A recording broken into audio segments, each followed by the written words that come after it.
Переселение ингушей в Турцию. У нас тут есть фотоматериалы, если вы хотите посмотреть. Здесь продолжается их знакомство с героическим прошлым Ингушетии. Для участников Российско-грузинского молодежного форума подготовили экскурсию. Для них это возможность прикоснуться к сложным страницам общей истории и почтить память о трагических событиях прошлого. В этих стенах история говорит с нами через фотографии, документы и картины, которые не оставляют места для равнодушия. У нас тут представлены фотографии, сделанные известным фотографом Беляковым.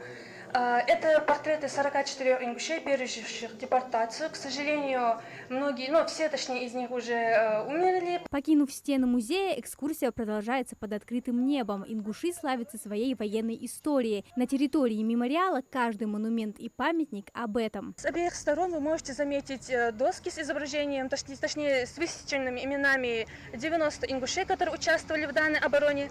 А позади данного памятника у нас есть надписи, которые горцы оставляли на стенах Брестской крепости. За эти дни солнечная Ингушетия успела покорить их сердца. Для гостей организован насыщенный полезный досуг, спортивные игры, творческие мастерские, встречи. Особенно запомнился поход в горы. Символом форума стало объединение, когда личные впечатления каждого сложились в общую картину дружбы и взаимопонимания. Приехала из города Волгограда, города-героя Сталинграда, из делегации России.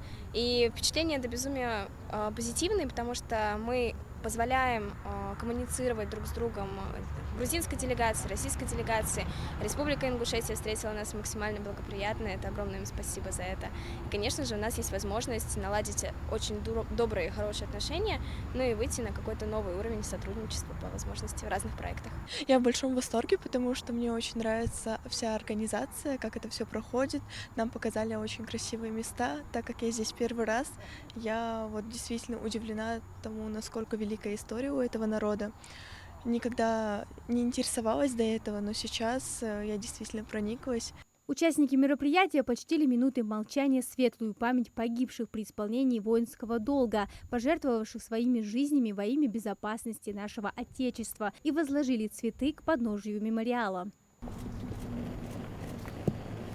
Завершающими, пожалуй, самым впечатляющим аккордом этого дня стала экскурсия к символу Ингушетии – башни Согласия в Магасе. Величественное 100-метровое сооружение, воплощающее мир и единство, открыло перед гостями свои двери. Им рассказали об уникальной архитектуре, ингушских традициях и значении этого места для всего региона. Амина Зязикова, Абдулла Тангиев, Магаз 24.